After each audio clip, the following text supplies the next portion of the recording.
Oh, we're about to have some fun, y'all. We're about to have some fun. Look. Man, the show finna change, y'all. Spoon fed long enough, now it's game on. Flame on, Johnny Storm with his napalm. Stay calm, yeah, strong, but it ain't on. Excuse me, but there's power in the question. You'll see that the power's in your essence. Confuse me, but I found it impressive. I constantly responded and found a reflection. It's also reflective. Now tell me what is info. Disregard, you don't know what your info. Start saying you a god playing limbo. That shit you hate, yeah, at odds with your kinfolk. Telling me it came from God cause I'm man wrote. Forgive me, but it's hard to compress all his knowledge itself and astonish and impose. To invoke, I'm a god that's within quotes. I've been dope and my conscience a big hope. Accuse me if you think that I'm wrong when I speak with my balls, but this his show. Yeah. Welcome. Yo, welcome. Thank you. You are too kind. You are what they call too kind. Welcome to the show, ladies and gentlemen. If you've been here, this should be episode 10 or 11. We'll see what happened. I got the fan going on right now. I got the little denoise button, so hope y'all don't hit a fan, but you know what we here for. We coming off the cuff, baby. Today I do have a plan. I at least have a plan today of what I'm gonna talk about, and yeah, we here to have a good time. So if you don't know the name of the show is There Is Power in the Question. Information is information, and I'm your host Q, and we gonna do what we do, baby. We gonna try to get into this today. So the topic for today, well, what I'm gonna name the episode is gonna be, does might make right?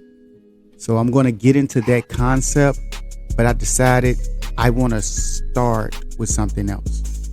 So today, what I want to start with, since we're saying does might make right, why not do what I said and let's talk about my last bully. I can imagine how people look at me now and have for years now. They wouldn't understand the concept of me being bullied. A lot of people called me a bully. I had to accept it. In my mind, it was something different. But when it was explained to me, no matter what you're doing, no matter who you believe you're doing it to, I was still bullying. I'm actually a fan of bullying. I'm not going to sit here and pretend that, because I got bullied, then these are the things now. No, I understand. Without adversity, how do you expect to get stronger? Ease can definitely get you into a place where you become complacent. You don't grow because things are easy. Not saying that bullies would be considered the good guys or anything like that, but life is going to bring you tough things just from the concept of life in itself. So life can be your bully, but the motherfucker in your face fucking with you and punching you and taking shit from you, that shit, that's a different type of bully. I'm going to try to tell you guys a story, okay? I'm not under the influence right now, but I plan on it kicking in soon because it's hot. I put it in the freezer so it can be real cold or real chill. I like it real chill. I'm gonna try not to get too upset because it's a real situation. So got bullied. When I was a kid, I was so nice. In my opinion, I probably was like top 3 nicest kids of all time. If you ask me, I still remember that version of myself, how I wanted to be everybody's friend. Like I look back on it now, and I think about it like I'm still that person, like that person is somewhere inside of me. So I think this concept of me wanting to help people is that same vibration I had as that little kid. Because something in me knew or believed that helping others helps us together. And that's crazy. As a kid, I just had this yearning. And if you guys knew what I was really going through. But in my mind, I didn't take a lot of negative things as these messed up things. It was life. And no matter what was done to me, it was, I wanted to be your friend. I didn't want to be your friend if you did something. I just wanted to be everybody's friend. Now I want to make it seem like, oh, it's so sad. Q, oh my God, I cannot believe you were bullied. It happened. It is what it is. That ain't gonna happen again, though. I can tell you that now. Bet you won't happen again. You feel me? Anyway, I was in the school. Should I say the name? I'm not gonna say the name of the school because I saw something on the internet where this girl, I think she was on TikTok. She goes to like this club, not a club, it was like a concert or something like that. And some guy does something to her. All she had was the picture of him. The next day she on TikTok like, we got his name, his address. I'm saying, damn. So the reason I don't want to say the name of the school is because I don't want to be tempted. And when I say tempted, what I'm saying is I'm still a little, hot about the situation. And if I come across this person, y'all don't know. Y'all really don't know. It'll be the calamity would be crazy. But I think I'm better. If I had to assume, I would assume that I'm over it. I wouldn't be tripping like that. I got things to do or whatever. But I don't know, man. I'm going to tell y'all the story. And y'all think about that. But yeah, I'm going to remember we're talking about does might make right. That's going to be the name of the episode. But we starting, and I'm going to call this Story Time with Q. Try to tell y'all a few stories because I got a bunch of them. Some of them probably make you cry. Some of them I might even cry. So I might not go do those stories. I'm here to help people. That's what it is. Including myself. These are fun. I listen to these all the time. But the concept is, if I told y'all the name of the school, y'all already know I'm from Chicago. I'm going to tell you his first name. I don't remember his last name. And y'all find him, and then somebody sends me a message or something telling me, oh, we found Chris. And man, what I would do next, I don't know. I would like to think I'm going to chill and not really trip on it, but that's idealistic. We have a lot of ideals, and I tell this to people all the time I've spoken to them. The way you looking at something, thinking about something is only an ideal. Without experience, you will never know. You'll never know what you will really do in a moment unless you experience that moment. Because in your mind, that's your manifestation. You are a God, as I tell you. But that's your manifestation in your mind. You have to actually experience that situation to see what you would do. You can think what you would do. You can assume, but without experience, you won't know. So because of that, I don't even want to test myself. So I was young. I think I was 6, living with my grandma. R.I.E. to my grandmother. She was my escape from what I was going through. A lot of crazy stuff that I don't know if I'm ever going to do an episode about, but I may do it one day. But my grandmother, she was like, if I got to stay with grandma, whatever was going on. But that was my escape. I would always get 3 square meals a day with grandma. I didn't have to worry about going to turn on a hot water knob and it's not hot. I didn't have to worry about, am I going to eat today? It was a wonderful escape for me, and I loved being there. And then my grandma was the best, being with grandma, the ambiance is a home. I think it's probably people out there that can relate, and those are the people that those first 5 episodes are definitely for. Those people who can relate to that type of pain, but in your own way, you understand what I'm talking about. So being with grandma, this was a time where I got to stay with grandma long enough where she was even able to check me into school. So it was a school down the street, probably like 6 blocks away, 6-7 blocks away. My grandma lived in a nicer area. So it was a very nice school. I think it was for smart kids. I was always smart. I was bad, but I was smart. Before I was fighting a lot, what I used to do was try to make everybody laugh because I wanted to be everybody's friend. Coming up, I went to so many different schools. So I'm going to this school, get in, just want to be everybody's friend. I think I made a joke the first day there. Teacher already knew, like, I got to watch this, and then little nigga, he's going to be a class clown. And she wasn't wrong. She was not wrong. We're all kids. When I come to you guys, I'm leaving adults all the time. When I come to school, it's to be around kids. And as a kid, I want to play. As a kid, I didn't have siblings around my age. I was the youngest. I was like the youngest in the family. So when I went to school around other kids, it was like, man, I'm about to have fun with y'all. I want to be everybody's friend. Like, this is going to be so cool. Like, I get to escape from, the hood and things I was going through. Poverty, main thing, to be real. It's the poverty that pushes all the other stuff that comes with it. So I go to the school, get there, make my little joke, and I saw the bullies, how they looked at me. Like, oh yeah, I'm fucking you up. As soon as these teachers ain't around, I'm fucking you up. Like, they was ready to fuck me up. And I could tell, but I didn't really trip on that because I see so many other kids that's laughing. They're looking at me and like, who is this guy? They're like inquisitive. They want to know who I am. So I'm looking like, man, it's going to be fun. Because now when I come to school, I don't have to worry about, really smelling like pee. Because I used to pee in the bed. I didn't have to worry about being dirty because grandma had a washer and dryer, living that good life. I wasn't used to that. So for me, in my 6-year-old mind, 6 or 7, I think I was 6. I'm almost sure I was 6. I'm in my 30s now. I still remember it. My birthday around the corner, y'all. Happy early birthday to me. But I get there, I'm playing with kids, it's normal. I forgot what happened the first time. You know how when you're a kid, you don't always have adults around. So in those little moments, that's when the bullies and little kids that want to stunt or show you some shit they ain't supposed to be showing you, like, hey guys, I brought a cigarette to school. Like all type of crazy shit kids do. That's what we did. So one of the bully boys come over there messing with me. I didn't even really acknowledge it. He just was like messing with me. Oh boy, look at you. Just, whatever he was doing. I didn't really care. Fast forward, I have my friends, my crew. I'm not popular, but I'm used to that. Because girls used to call me ugly all the time. And I really internalized that.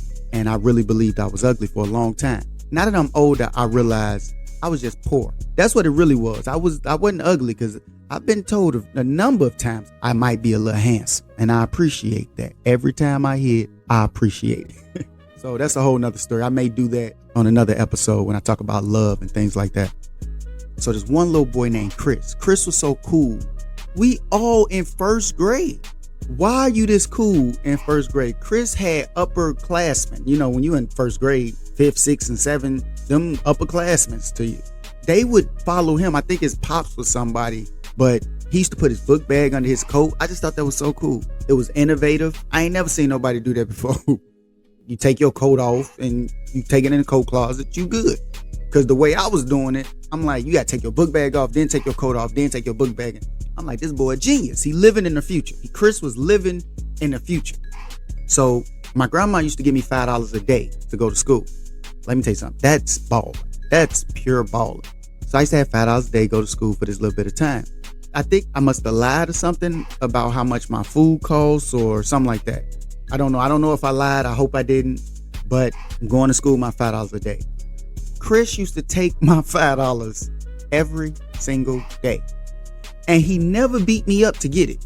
When he came to me aggressively for it, in my mind, in my 6-year-old, I want to be everybody's friend mind, I'm looking at it as, oh, clearly he needs this $5 more than I do.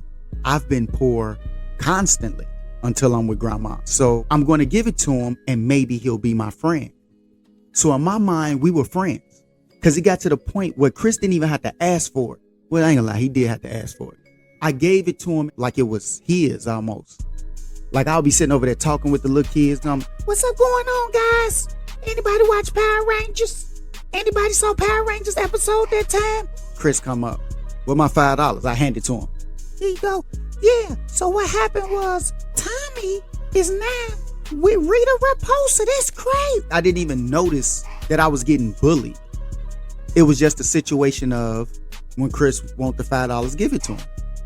So in school, or at least in my schools, they used to have these school cookies. Let me tell you something. They was $3, $4. Fresh cookies. As a child, I used to always want them cookies. But my $5 was gone every day. So no cookies for me. Kids ain't sharing that. We 6 and 7. No, they're not sharing them cookies. It was just what it was. I'm just happy to be in this beautiful looking school. It was still kind of hoodish because where it wasn't the nicest. Like I'm from the trenches. I'm from where if you went over there, you would think you was in a third world country. That's the hood I'm from. It's a different experience. This is just regular hood. This ain't the stuff I'm talking about. So it was cool. You ain't really have to worry about too many gang members or anything like that. It was some around there, but you didn't have to worry about that. So it wasn't the same experience. So one day, like because I'm there so long with grandma, which was a wonderful thing, I was able to go to whatever break they had coming up. I don't know if it was the summer break. I know it was warm outside. So it could have been spring break or summer break. So one day, Chris decided he not going to come to school. Okay. Like I know why I give him the $5. He made sure he got his $5. Where you put your little coats up. Chris is not here. I'm like, you shitting me. So y'all know what I did. Soon as lunch came, let me get them $3, $4 cookies, please. Appreciate you. I ain't never got the cookies. At first it was because I was poor, so I ain't get the cookies. Now I ain't getting the cookies because Chris take his $5 that used to be mine. So this day Chris ain't there.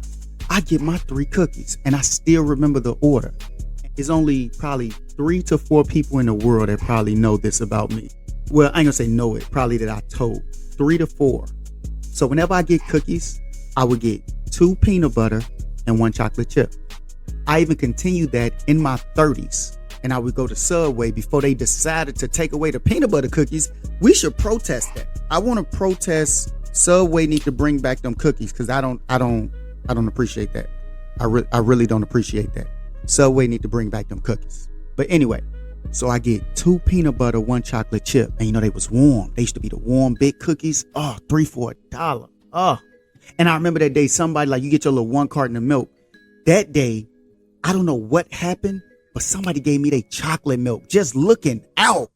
I guess because Chris went there, because I feel like, I don't think Chris was the type of bully. He seemed like he was well versed. He seemed like he had if he was the bullier, he had other bullies. So maybe the whole grade and however many other people he was bullying, maybe it was just like a good feeling in the air because Chris ain't here. He probably bullied more people. I just didn't know about it.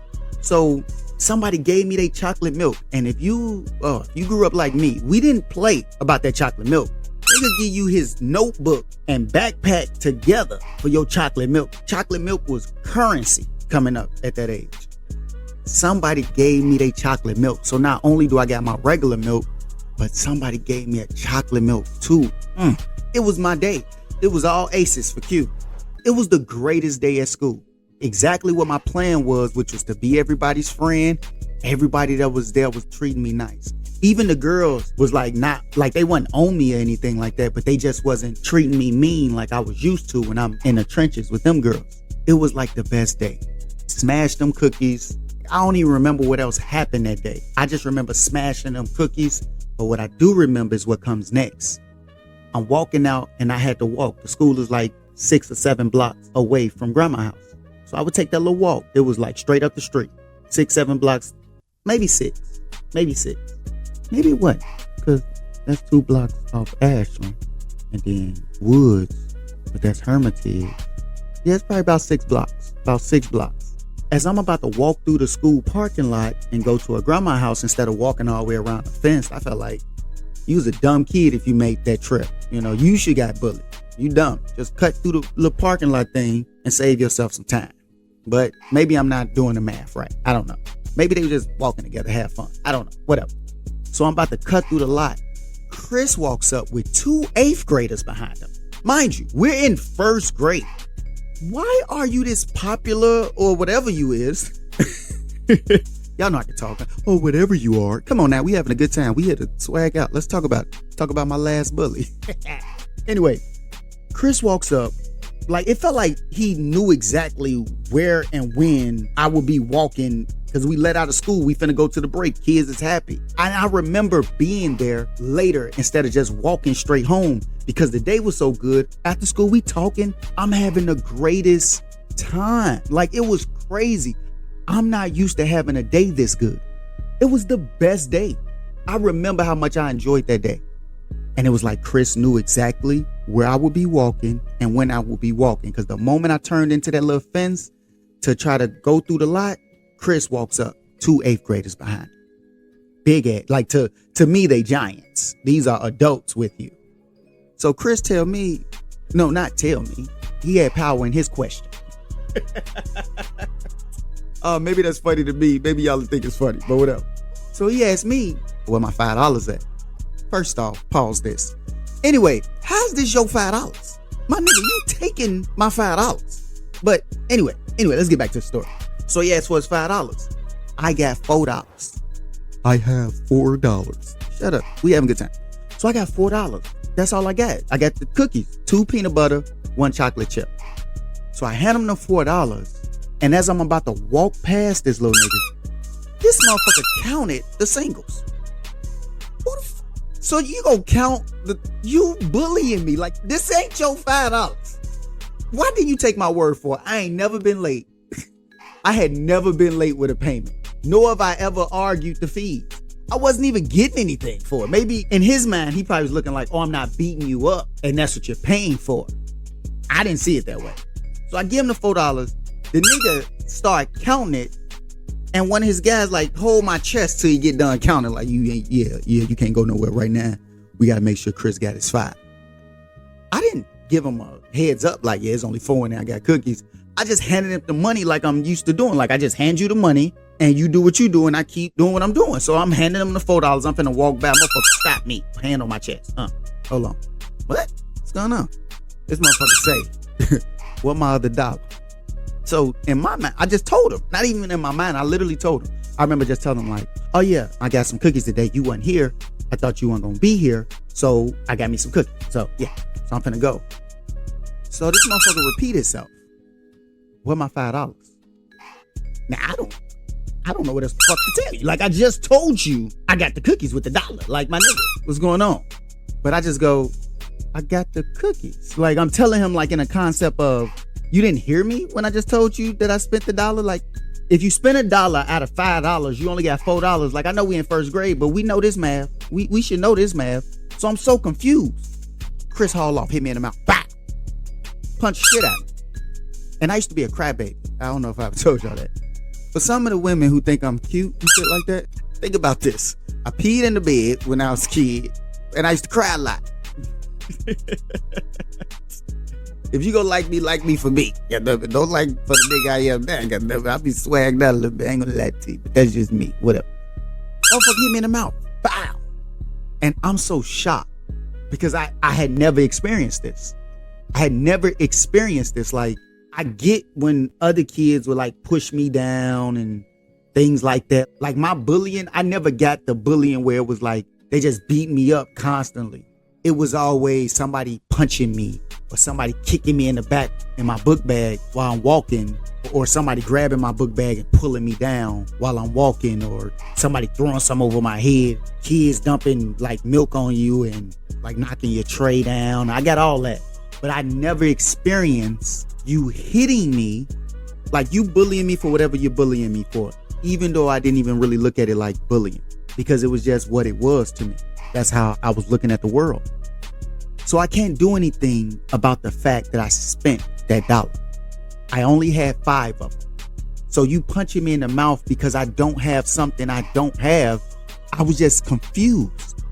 And as a crybaby, I didn't shed a tear. This was the moment things were changing. This is what activated a lot of the people that have come across me in situations and wonder why my aggression, why my concept of not backing down. As long as I can move, the fight ain't over.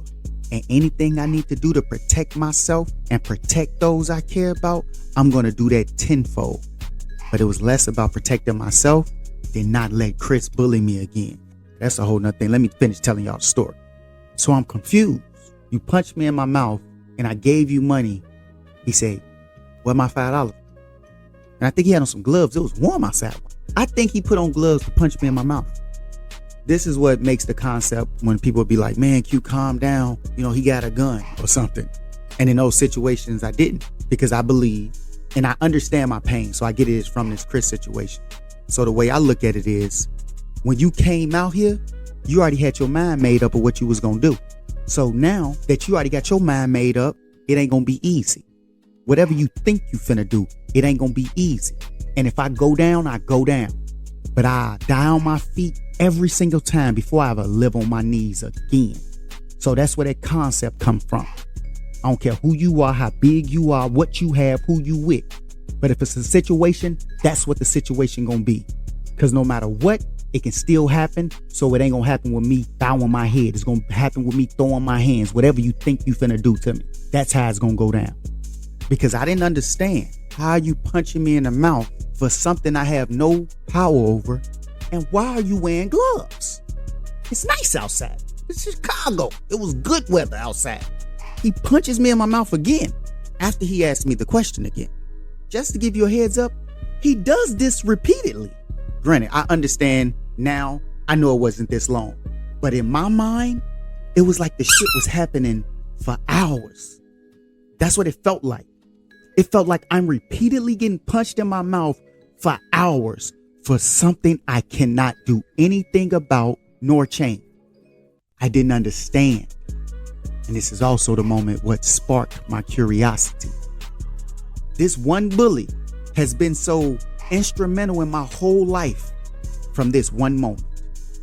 Because for the life of me, I couldn't understand what was going on. Not I could understand what's going on. I couldn't understand why it was going on. Now, when I told you guys, for that journey of knowledge itself, the first question is always why. I started at 6 years old on this journey through pain. It even opened up my eyes for me to understand when someone was mistreating me. And I didn't know I was being mistreated because in my mind, I just wanted to be everybody's friend. I just wanted to be loved. I looked at my mother as a superhero. My dad was only there till I was 5, but I still remember moments looking up to him as a superhero. Just him being. But he left when I was 5. I got a song about it called Fatherless Child. We might get into that one day. But all this happened through Chris, my last bully. So he's constantly punching me while talking. Well, not really talking. He's just asking me the same thing over and over again. Where's my other $1? I remember at one point with him punching me repeatedly and talking to me while he's punching me repeatedly. I remember going, does this nigga want me to make $1 appear out of nothing? This nigga think I know magic? This nigga stupid. I'm getting punched in my mouth, but in my mind I'm going, this motherfucker stupid. That's why his math wasn't mathing like it needed to math. He's stupid. He needed to pay more attention in school. That's why he a bully, because he's dumb. This is what I'm going through in my mind as a 6-year-old kid being punched in the mouth by a little boy with 2 8th graders standing behind him for $1 that was never his in the first place that I didn't have. As if though he was obligated to that money. So long story short, he punched me in my mouth a lot and kept asking me for something I didn't have. And I don't even remember what caused him to stop punching me, but I just remember at some point he stopped. And as they walked away, I stood there. I never even turned back around and looked at him. I stood there for a second, didn't drop a single tear, and started walking to grandma's house. And all while I'm walking, you know what I'm thinking about? I only had $4 and my mouth is bleeding and I'm in pain for something I had no control over. He wasn't there, but it's not his fucking money. Why did I give him that money? All the times, all the days I gave him that $5. And because I don't have $1 that was never his in the first place, he's punching me in my fucking mouth repeatedly, asking me for something that was never his, but I believed it was, simply because he said it.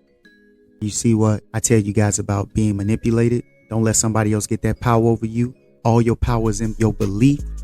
And it's a good example of showing you what I mean. Chris, he was the start of it. A lot of my pains that I know where they're attached to, he has a hand in being instrumental in making me the man that I am to this day. Because of all the questions I asked after his event. And I'm just walking to grandma's house. I got like 6 blocks. I'm 6 years old. I remember even my grandma saying something because I was home later than normal. And I remember going like, she doesn't even know what I've been through. But I had no words for her. I just was quiet. And I was a very talkative kid. I think y'all can figure that part out simply because I do these podcasts and they turn into like hour long, almost 2 hours. But yeah, I was very talkative. I was very friendly. And I go into my big cousin. I thought he was my brother for a long time because he was always around. But I go into my older cousin, Donnie's room. Donnie probably was in college or working because he used to leave at 6 a.m., come back at 11 p.m. Because I looked up to Donnie. That nigga was my hero. I literally wrote an essay about this motherfucker. It was a Quaker Oats essay in Chicago. I think it was for Illinois. Like all the schools, either in Chicago or Illinois, had to write an essay. It was called Who is My Hero and Why? I wrote it about Donnie black ass. So I write it about his black ass. And they explained to us how you write an essay. It wasn't a persuasive essay, but I forgot what they called it. But I remember the teacher explaining to me what that was. And I just thought that's the perfect way to talk to somebody. Like if you're trying to explain yourself to someone, this is the way that I feel everyone should do it. Hence the way I talk. When I talk to so many people and I'm giving them what they consider to be advice, even though I feel like there's no such thing as good advice, because all I'm doing is giving you perspective. that look at how I broke down these things to come up to my perspective. And this is the one I came up with. But what I want you to focus on is not the perspective that I'm giving you. It's how I created it. The concept of thinking for myself and giving you an example of me thinking for myself to show you how amazing it is, how freeing it is, how empowering it is. And look at how much you enjoy the perspective I create. And I'm saying you could do that too. Just got to stop letting them manipulate you. So that's the way I wrote the essay, and I won first place. First time I ever won something like that. And it was an essay competition about who is my hero and why. So it's Donnie. So I'm in the room and I'm just doing push-ups. Remember I told y'all if I'm living with grandma, that means a lot of stuff going on. I had to get dropped off. And it was just ironic, I guess, or coincidental or whatever. That's the day my mom coming back and she's finna take me back to the trenches, the real hood. So I remember her coming in, like walking past, and I'm doing push-ups. And I remember her saying something to me like, what's going on? And I remember telling her like, I only had $4 and I'm doing push-ups. And I remember she knew something was wrong. I think like she hugged me and was like babying me because like I was a mama's boy. Ain't that crazy? I was a mama's boy despite everything that was going on.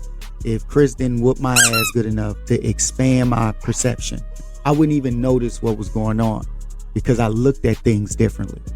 I looked at things as this is just life. This is what it is. And I was a mama's boy and I remember her hugging me. I think I broke down while I was doing the push-ups or while she was hugging me. And she was like, what's wrong? And I told her like, I only had $4. I bet she was like, what is wrong with this little nigga? You better be happy you had $4 when you was with me. You had no dollar. Damn it. That's why your ass over here now. You over here tripping because you had $4. I ain't got $4. But nah, I just remember just crying like, I only had $4. So that was the story of my last bully, Chris. Well, that was the event. I don't know if that's a good way to end the story. I see that shit now in my head. I see it like a movie. Like, he only had $4. That's how I remember that shit. It's like a movie. And then it's like the last scene of the movie. And like she could tell something's wrong. Even though I'm just doing push-ups. My little ass just sitting there doing push-ups. Because I'm like, oh, I'm not finna let nobody do this to me no more. So I need to get stronger so I can knock motherfuckers' heads off. Yeah, Chris changed the game. Because I wish another motherfucker would try to bully me. Why y'all think I had so many fights? I wasn't gonna get bullied again. And even if you did something that kind of seemed like you want to think about bullying me, I was on your ass. I used to fight so motherfucking much. I remember I was going to this school. Should I say the name? Fuck it, let's just keep it blank. So I'm from a town in Chicago. That's what we call them, like the big hoods where one gang is. So in the like underbelly of Chicago, in the hood, with us, we have things where we have things called towns. Like you could be from Ghost Town, Terror Town, Motown, K-Town, O-Town. You know what I'm saying? You had the Ickies, which was the projects. So I was from a town that had one gang in it. So when you were a kid, a lot of kids, let's say that, a lot of kids would claim that they were of the gang that was in their neighborhood because they glorified them. They glorified them. I looked up to them. But that's a whole nother story. I might get into that. I got a song I'm working on that talks about it a little bit. But some kids, that's what we're going to say. Just some kids, even at that age, were actually of their gang. So the same way like as adults pretend like I'm from here, I'm this, but they did none of the stuff they pretending they did. It happens a lot in the suburbs. Like you in the city and you of what we of in that poverty, and you really in the trenches of these hoods. It's a different world. So cats pretend like they something that they not. And then when a situation that comes with being that thing, that thug, if you want to call it a thug. But when a situation happens where you have to be a thug, they usually fold up, snitch, run away, show they cowardice. But some of them, even just pretending, will rep for that gang as if though they're really affiliated when they not. But the kids that was really in it, they didn't like them kids because they don't have to deal with none of this shit. The quote unquote thug life isn't this glamorous life. You think that's fun? You think it's fun to not know if someone's going to come retaliate and kill you in the gunfire because you're standing next to someone that kills people, even as a kid. But we ain't gonna get into that. I may do that as an episode. So when I was in my hood that was called a town, I was going to school that was, man, let me see, 50, 60, 60. So then true. So it's like 12 blocks away. And I was in 5th grade. So I was 10. I'm already full crazy. Like, I'm full crazy. I'm the kid fighting everybody and fighting kids bigger than me. I already had a reputation. And I was in so many different hoods coming up because we moved a lot. That was my reputation everywhere I went. So me never letting Chris bully me again to become the guy that would never be the guy that you think could even be bullied. Anything happen, you do anything and you try to play with me, I was always the one that was, as they say now, with the shits. Or no, what they say, wanted to smoke. That's what they say now. So I was always that kid that wanted to smoke all the way into my adulthood. Anything the situation came with, I was willing to risk it just so I'd never be bullied again. That's how strong of an effect Chris had on me, to the point that the kid I became was just, that nigga was wild. Created a persona and everything. But that'll get into the people in my head, and we ain't gonna do that right now. So due to Chris doing that and me saying I'll never be bullied again, your boy went crazy. So yeah, so I'm going to the school that I got to walk at least 12 blocks to. Very poor. Mama ain't got no car. You know, it was a lot of stuff going on at home. Well, wherever I was at the time. Sometimes it was no home. Still had to go to school though. I was kicking ass, so y'all not even finna make fun of me. Like, I had the coat with the hole in it that if you touch it, the feathers come out. I only had like 2 pair of hands, if that. And we had to wear the same stuff. Sometimes no hot water. It was a lot. It was a lot going on. So we ain't gonna get into that today. Not today.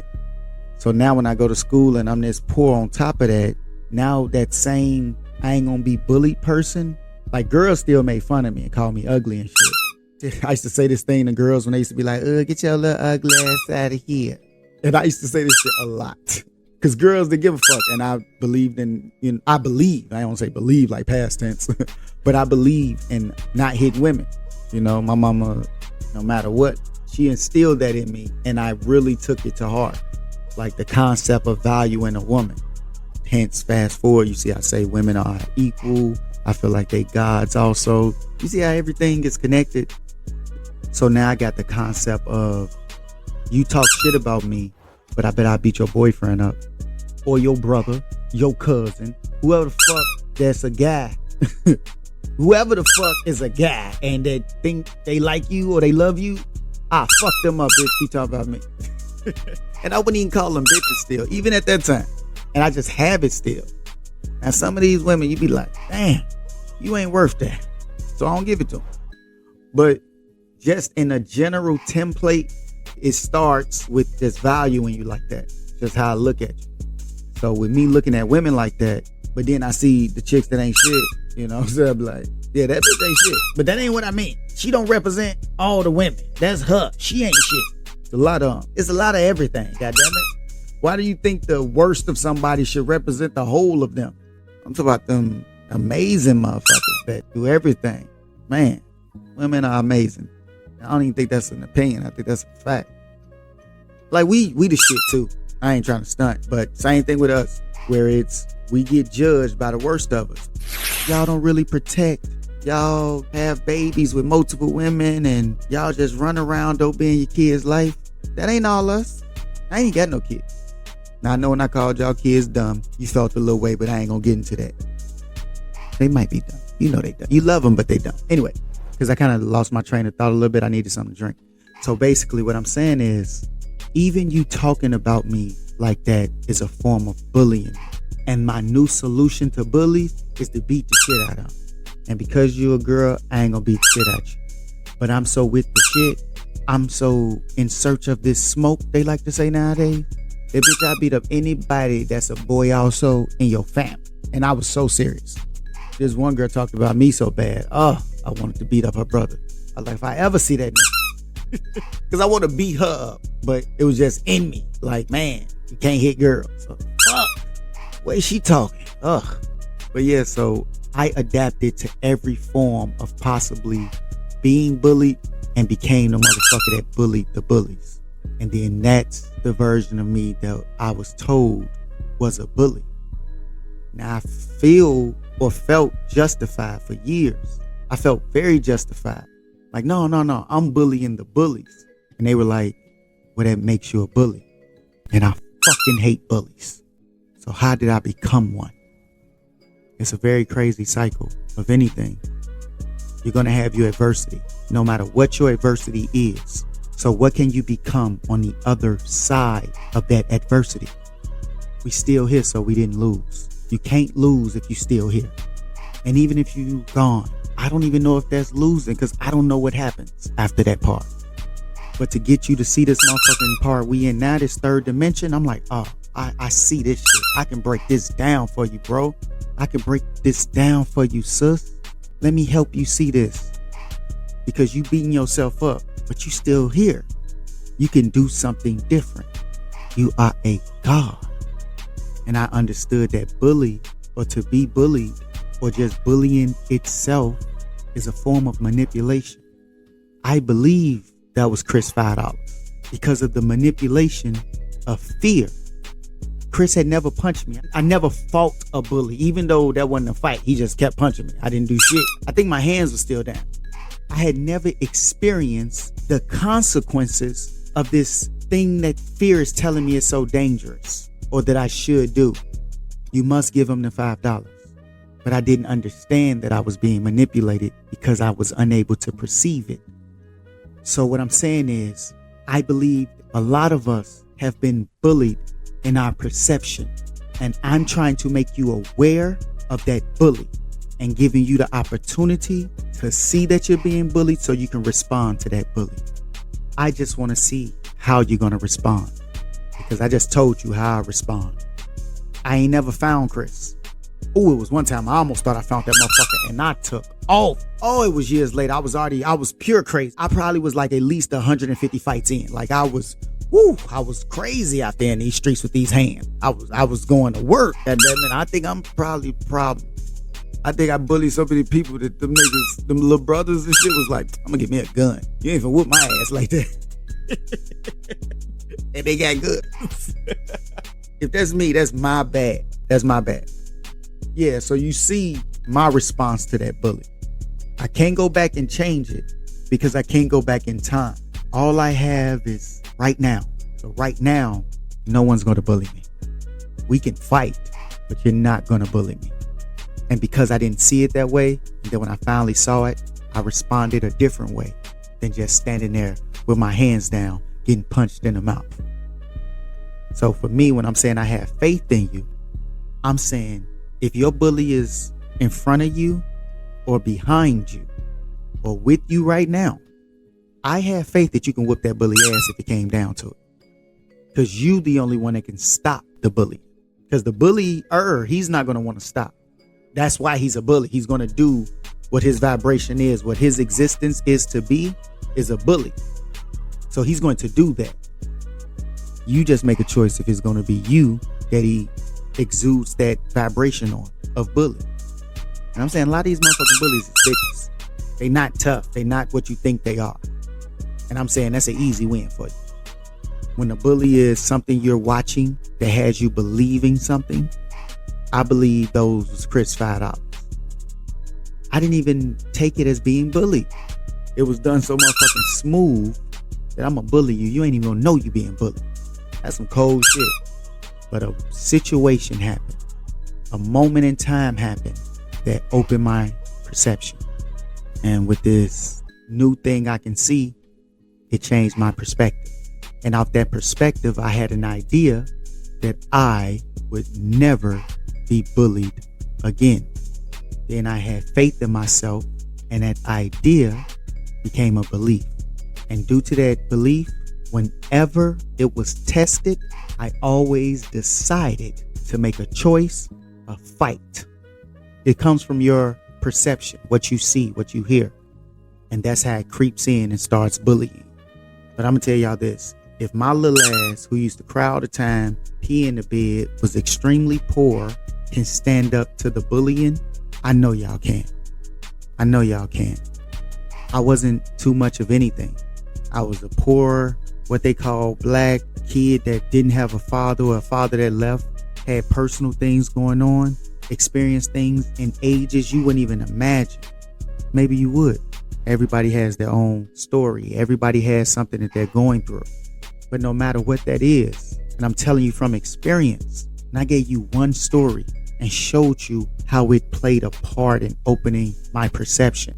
I don't want your story to be you getting fucked up, to see that it's time to be better, or it's time to make a different choice, or at least be aware of the choice that you're making. So it's up to you, because no matter what and how tough it is, you're strong enough to get through it because you're still here.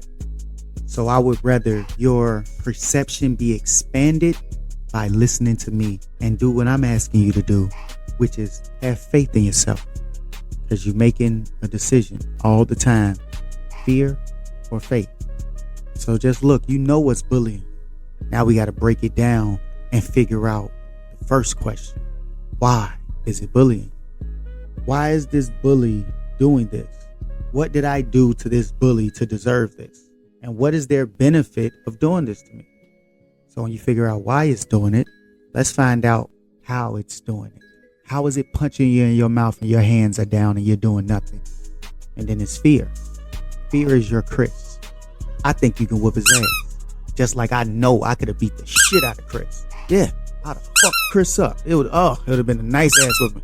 And anybody that saw, my mama saw me fight one time. I know she told me she heard stories about me, but she saw me fight one time. And she was like, this ain't a letdown. She was tripped. I hit the motherfucker so hard, it was echoing off the alley. I whooped his ass. It was a clean ass whoop. He never touched me. I whooped his ass. Well, they jumped me. It was a whole debacle. I might tell that story one day. So I'm telling you, whatever that fear is that has your perception clouded, I'm trying to help you see it and tell you I think you can beat it, to garner knowledge yourself. Because knowledge is power. And the reason it's power is because of your consciousness. Your consciousness is your everything. That's the existence. The word was actually, I believe it's nefesh. I think it was ancient Hebrew, Arabic, whatever. It was some language. It was an ancient language. And they said this is the language that the Bible was written in. I told you I look up weird shit. Don't judge me. Nigga, did you really go and read this shit? Why you judging? I told you I like information, so I was trying to find out. But I remember I Google translated, and the word from my research actually translates to like air. So in the Bible, when it said God breathed life into them, it's like, oh, well, maybe that makes sense, because if nefesh is what they translated to soul or spirit, and it's actually air, he breathed life into you, which would be your existence, your consciousness. So that would be eternal. Air is everywhere. Even where they say it's not, it's still air, because the concept of oxygen is different, because everything around us is air. Even when it's not breathable, it's still air. Air is existence. Let's say if the Bible is right, for shits and giggles, because it's a book written by a man, but maybe they figured something out right. Maybe God did inspire them to write it.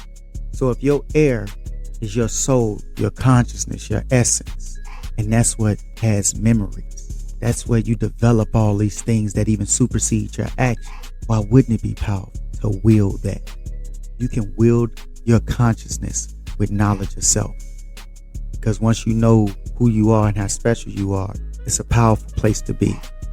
And I think you're powerful, because if I can be powerful, I know you can. Your situation may have not been as bad as mine in your mind, because I don't feel like you can compare experiences. Because if someone gets, pain, what pain is to you is relative. But someone may have not had that rough of a life. Maybe someone has a life that they feel was privileged, but it's these things that they got these fears and they don't think they're strong enough to deal with it. And I'm saying, yes, you are.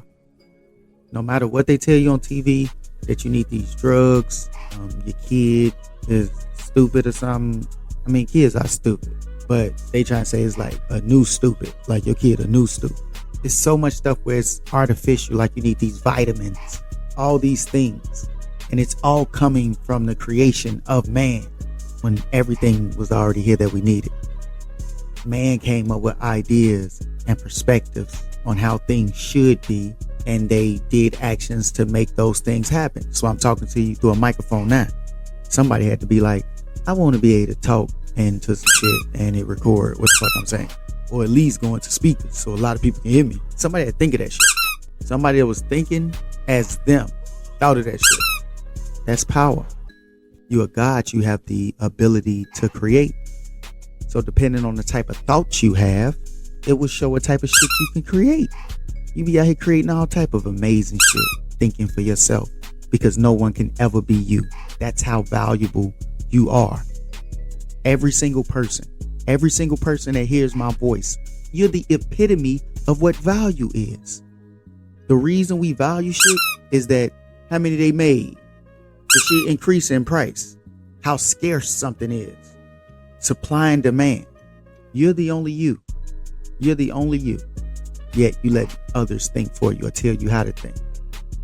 Learn who you are and see what you like in that situation. And get me some better movies. Think about it. I already told y'all, if everybody think for themselves, everything's going to get more diverse. It's going to be really beautiful. Think about the type of movies we have. So we got like a romantic comedy, a thriller, a horror. Look at this shit. What's the nigga name Jordan Peele doing? Us was fire. Get Out was straight. But Us was fire. I love that concept. You hear me talking about reflections and shit like that. You know I like weird shit like that. But anyway, that was my last bully. I want whatever bully is bullying you, however many they are, you fight them one at a time. And I think you're going to win every fight. And those will be your last bullies. After you get past whatever, it could be you act a certain way because you don't want people to view you a certain way. And then you whip his ass because you go, why would I care what anyone else thinks? I'm only me. So that bully out the way. Then it's the concept of, I don't like how I dress, or I don't like how I look, or I'm not tall enough. I'm not in shape enough. I don't have a body like a model. I had kids. My stuff starting to hang and sag. I ain't as young as I once was. Whatever those fears are that you're getting bullied at, I'm telling you, every last one of them, you'll win that fight. Because you're going to go, how the fuck could you complain about some shit you're supposed to do? Like have a kid. You're made to have the kid. What comes with it is just life. A motherfucker telling you to be anything outside of life, that's bullying. Oh, if you look like this, what's shorty name? Jennifer Lopez. Jennifer Lopez been bad for too damn long. She too old to still be bad. Like Beyonce and shit. I saw Janet Jackson stretch. She like 56. So they tell you supposed to look like the best of us. No, that's not common. That's why they looks that good. That's why the woman looked that bad. That's why the guy is doing his thing. I'm a guy, so I couldn't say it. But that's why the guy's doing his thing, is because they're the anomalies. They're the standouts. Like, I'm not LeBron James. I rap, but I ain't J. Cole. You know what I'm saying? Like, everybody that is what they is vibrating like it's supposed to. Whatever you are, that's what you're supposed to be. Stop trying to compare yourself to something that's not you. Only you can be you. And understand whatever you are, that's valuable. Because you're the only one. You're the epitome of value. You're the only one. So why could something so special not be strong enough to whoop they bully ass? And every time y'all whoop one of y'all bullies, call it Chris for me. That was my last bully. That definitely went longer than I thought it was going to be. I don't know if I should do 2 episodes or if I should make this one long ass episode. I'm going to do a part 2. So I'm going to finish up this Might Make Right, and it's going to be a part 2. I might drop them in the same day because y'all rock with me and I rock with y'all. I really appreciate this. And I don't appreciate y'all listening in the concept of, oh, I'm the man, I'm famous. Because like I said, I do this for free. I actually don't do this for free. I do this for minus money. I pay a monthly fee for them to store this shit. Just to show you what I mean when I say I really want to help. And I'm not saying that in no like cocky way. It's simply, I don't want you to get bullied. So I want you to figure out how valuable, how strong, how capable you are. So then you can give me better movies and TV shows and shit. There'd be so much different shit I can watch. That's a crazy way to look at it. Like, I just want to help y'all so I can watch better shit on TV. If that's the reason, goddammit, hey, I'm still telling you you're a guy and proving it to you. In my opinion, I'm proving it to you. But yeah, so I'm going to do a part 2. I'm going to dive into that shit. It's going to be, does might make right? And it's not predicated off. So I get the question about animals, and then I've turned that shit. I told you I go off in tangents. So when I talk to people, it's much more fun. in my opinion, it's much more fun because I get feedback, so I know where you want to rebuttal something I'm saying, or you got a different perspective, and then my consciousness just grab that idea and go a million places. So the question they asked me was about animals. So then in the midst of answering about animals, I get to talking about how humans came up with the concept of might makes right. But I don't think that's something humans really came up with. I think it's a part of existence, meaning that, you know what? I'm going to go into it. I'm going to just stop this recording and do the next one. But at the end of the show, I like to tell you guys, remind you guys, what they call pure is tampered with. The cure can't answer it. You're lost in a world looking for answers. That's answer left. Man, the show finna change, y'all. Spoon fed long enough, now it's game on. Flame on, Johnny Storm with his napalm. Stay calm, yeah, strong, but it ain't on. Excuse me, but there's power in the question. You'll see that the power's in your essence. Confuse me, but I found it impressive. I consciousness finding and found a reflection. It's also reflective.